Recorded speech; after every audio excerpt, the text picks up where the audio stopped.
প্রথম আলোর শয়তানি থামছে না, এটা চলছেই। ইন্ডিয়ান খেদমত থেকে করতেই হবে।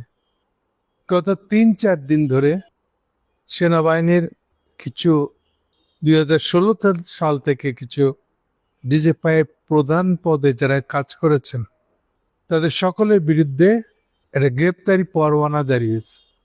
আইসিটি কোর্টে তাদের নামে এই প্রথম গুম খুনের মামলা হয়েছে। মামলাগুলো কোর্টে আনার কারণে সেইটার প্রেক্ষিতে আদালতের আদেশে আদালতে আবেদন করা হয় এবং আদালতের রায়ে বিচারকেরা তাদেরকে গ্রেপ্তারের আদেশ দিচ্ছিলেন।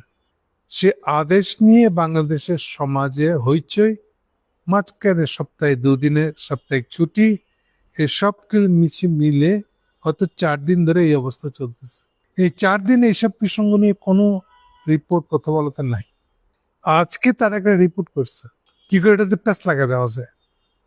ইন্ডিয়ানরা বুঝে গেছে তারা চাইলেও আর এখন তাদের দালাল এইসব ডিজিএফআই প্রধান যারা ছিলেন সেই সব সামরিক অফিসাররা তাদের খেদমত করছে যারা রয়ের লোক এবং হাসিনার নিজের ইচ্ছায় যে বাহিনী বানায় বাংলাদেশটাকে তছনছ করে ফেলছিলেন তারা রয়ের সেই সংশ্লিষ্টতা সম্পন্ন এই ব্যক্তিবর্গরা, এই সামরিক কর্তারা সবাই অভিযুক্ত হয়ে গেছে বলতে গেলে একটা বিরাট অংশ, সবাই না হলো।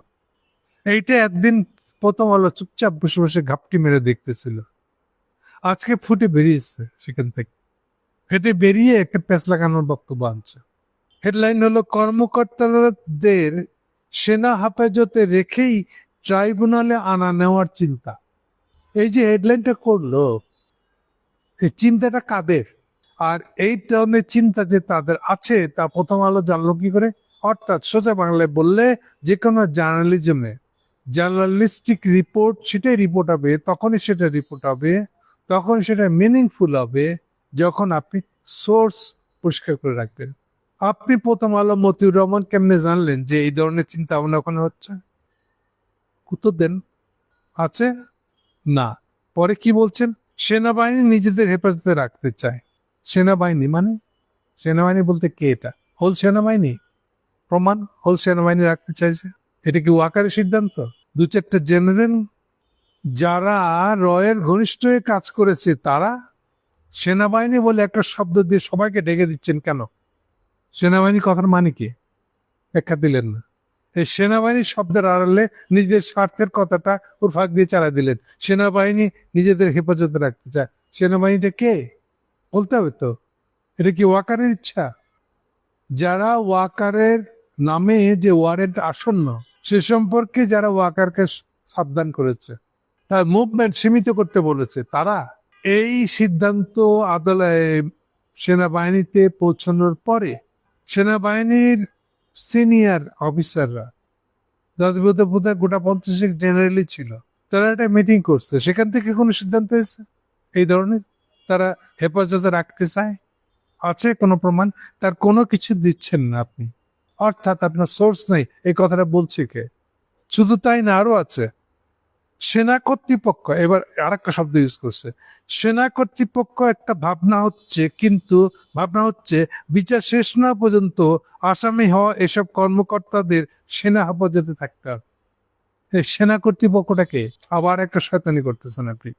প্রথমে বললেন হোল সেনাবাহিনী, তারপরে বলতেছেন সেনা কর্তৃপক্ষ। এটা কে? সেনা কর্তৃপক্ষ মানে কি?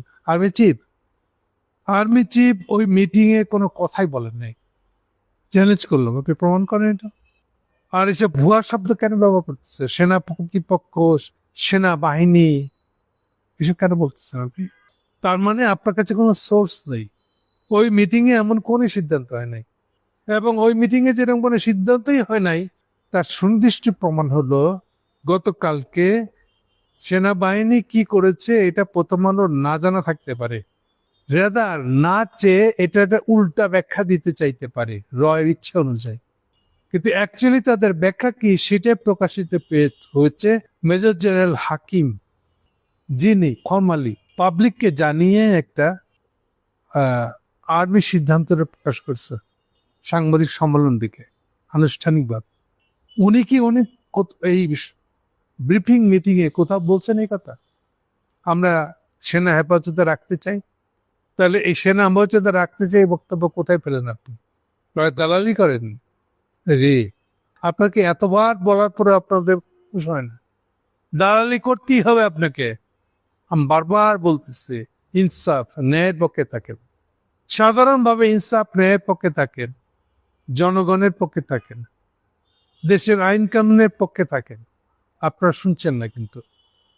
এর আগের বার আপনাকে বাঁচাইছিল এই মির্জা ফখরুল, বারবার বাঁচাতে পারবে না। আপনাকে আরেকটা হুঁশিয়ারি দিই, যারাই জনগণের বিরুদ্ধে চলে যাবে, দেশের আইন কানুনকে উল্টাবেন আর বলবেন মব হয়েছে, 32 নম্বর ভেঙে দিচ্ছে, মব মব বলছে, ঠেকাইতে পারছেন? এবার বুঝছেন আমি কি বুঝেছি? 32 নম্বর ভেঙে ফেলতে পারলে আর প্রথম আলো উল্টা ভালাই দেওয়াটা, মানে এটা মনে বেশ বেশি কি ইত্তেফাক পুরাই দিয়েছিল, এটা জানেন তো, খবর আছে? দালালি, দালালির একটা সীমা থাকা উচিত। নিজেদেরকে এত ডেসপারেট ভাবেন না। এর ভিতরে ইন্ডিয়ান ইন্টারেস্টে কি আসলে? বাংলাদেশ সরকার, বাংলাদেশের প্রশাসন, বাংলাদেশের জনগণ ঠিক করবে বাংলাদেশ কি করে চলবে। আপনি দালালিটা কেন করতেছেন এখানে? আপনারা বলতেছেন আদালতের কার্যক্রম শেষে আবারও হেফাজতে তাদেরকে পাঠানো হবে, সেটা চিফ নিয়ে আপনারা আবার চিফ প্রসিকিউটরের সাথে কথা বলতে গেছেন। এই এতক্ষণে আসছে চিফ প্রসিকিউটর, অন্তত একজনে আপনারা রেফার করছেন। মহা উৎসাহী আপনারা চিফ প্রসিকিউটর পর্যন্ত জিজ্ঞেস করতে চলে গেছেন। কারা প্রশ্ন করছে সেই খবর নেই, সেই লোকের খবর নেই। আপনি একটা লোককে দেখাতে পারলেন না। কথা চালাই দিলে সেনা কর্তৃপক্ষ আর সেনাবাহিনী বলে একটা শব্দ দিয়ে। তারপরে গেছেন তাজুলের কাছে, তাজুল কত সোজা উত্তর দিয়েছে দেখেন, আপনাদের মুখে থাপ্পড় দিয়ে। তাজুল ইসলাম বলেন আদালত গ্রেপ্তারি পরোয়ানা দিচ্ছে। কথা বুঝেন ভালো করে, তাজুল দেয় না, এটা তাজুলের কাজ না, সরকারেরও কাজ না। আদালত গ্রেপ্তারি পরোয়ানা দিয়েছে। আইন অনুযায়ী কোনো আসামি গ্রেপ্তারের আদেশের পরে অনতি বিলম্বে আদালতে নিজেকে সমর্পণ করবেন, হাজির করবেন, তাকে হাজির করতে হবে। এরপরে আদালত সিদ্ধান্ত দেবেন তাদেরকে তিনি কারাগারে পাঠাবেন না জামিন দিবেন না কোথায় রাখবেন। তবে সরকার চাইলে কোন স্থাপনাকে জেল ঘোষণা করে সেখানে রাখতে পারে, কিন্তু আসামিরা আসলে কোথায় থাকবে সেটা ঠিক করবেন এখতিয়ার তার একমাত্র আদালতের। আপনি প্রথম আলো, মতিসাদ এগুলো জানেন না? হাসিনাকে বা খালেদা জিয়াকে 111 সময় কোথায় রাখছিল আপনি জানেন না? বাংলাদেশে এই ঘটনার ক্ষেত্রে কি করা হয় আপনি দেখেন নাই? সম্পাদক মানাতে চাইছে? হ্যাঁ, আপনি সম্পাদক না দালাল, একটা নিকৃষ্ট শ্রেণীর দালাল, দেশ বিরোধী দালাল। আপনি একটা অতি বাড়াবাড়ি করতেছেন।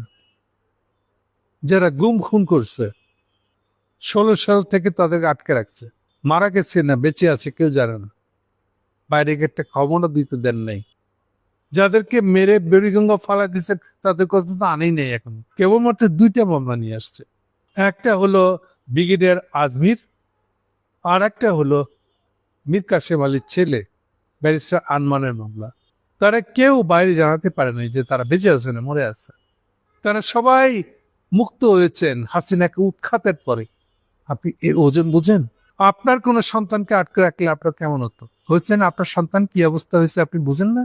নিজের সন্তানের বেলা কি হয়েছে বুঝেন নাই? আপনার বাড়াবাড়ি কোন জায়গায় গেছে আপনি একটু খেয়াল করেন। অন্যের বেলা যা খুশি হয় হোক, আপনার দালালি চালু রাখতে হবে, ইন্ডিয়ান দালালি। এগুলা মানুষ না, এগুলা আপনার সন্তানটাই মানুষ, আর আপনার দালালিদের শ্রেষ্ঠ, এইটাই সব শেষ। সব কিছুতে এইটাই প্রধান হয়ে থাকবে। আপনি এগুলো আদালতের নিয়ম কানুন জানেন না, দেখেন নাই? সম্পাদক হতে আইসে, মারাইতে আইসে, কি বলবো আর, মানে কিছু বলার নাই। শেষে একটা কথাই বলবো, যখনই আইন মাফিক চলবেন না, মানেটা হলো আপনারা বাংলাদেশের জনগণকে আইন নিজের হাতে তুলে নিতে ফোর্স করছেন। আবার বলছি পরিষ্কার করে, আইনের মধ্যে থাকেন, ইনসাফের মধ্যে থাকেন, সাধারণ মানুষকে পুশ করেন না আইন না মানার দিকে। এটা যত করবেন তখনই মানুষ উপায় না দেখে আইন নিজের হাতে তুলে নেবে, এবং এইভাবেই 32 নম্বর ধ্বংস হয়ে গেছে, কেউ ঠেকাইতে পারে নাই। মব মব বলে চিৎকার করে যাচ্ছেন আজকাল, সেই চিৎকার গলা নামায় ফেলতে হচ্ছে। এগুলো বুঝে এখন থেকে কি করবেন সিদ্ধান্ত নিয়েন। দেশে থাকতে পারবেন কিনা সেটাও চিন্তা করেন। Thank you.